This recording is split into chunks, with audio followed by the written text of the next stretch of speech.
Kung kayo po mga bossing ko ay masipag, matyaga at lagi ka pa rin walang pera, abay mapapaisip ka talaga anong problema sa inyo at bakit ganon. Ngayon po mga bossing ko, ako po may tuturo sa inyo. Mainam na subukan nyo po itong gawin ha. Proven po ito mga bossing. At kayo mismo ay maa-amaze sa dami ng mga blessing na darating. At hindi lang ito tungkol sa usapin ng pera. Tungkol din ito mga bossing ko sa usapin ng pantaboy ng mga kamalasan. Proven po ito mga bossing ko na napakaswerte. Ang gagawin nyo lamang mga bossing ko, bumili ka ng isang plastic na ganito. Parang 10 piso ata isang ganito mga bossing ko. Ngayon pa mga bossing ko, eto na po yan, yung siling labuyo. Ang pula ay nagtataboy ng malas. At yan po mga bossing ko, yung anghang po niyan, kaya napakaswerte na meron kang ganito, maging tunay na halaman sa inyo pong garden.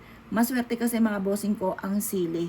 Kasi bukod sa siya po ay berde, green is for money and for kalusugan, siya po ay kulay pula, nagtataboy ng malas at nag-a-attract ng swerte, yung anghang niya ay pananatiliin ang anghang or tamis ng pagsasama ng mag-asawa. Maswerte po ito or sa isang pamilya.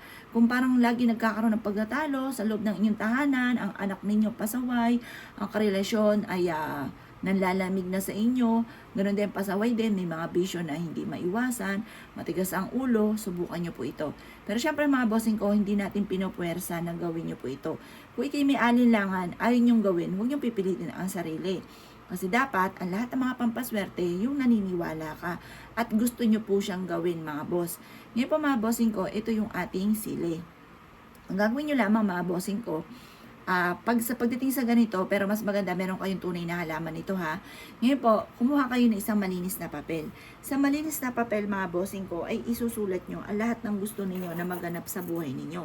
Yan, mga boss. Halimbawa po, yan, dito muna siya.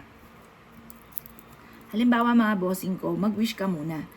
Sabihin nyo po muna dito ang inyong tunay na pangalan at ipilido. At pagkatapos, kung ano yung hinanain nyo sa buhay, sabihin nyo po dito,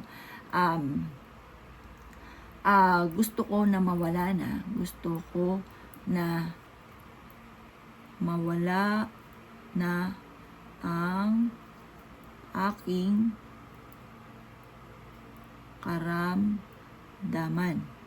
Yan mga boss. Pwede na karamdaman. Or kaya, matigil na ang pagtatalo sa loob ng bahay namin. Or kaya, hindi na ako mauubusan ng pera. Ganyan po yung mga pag-wish ha. Pagkatapos ito mga bossing ko, o kaya, makakabayad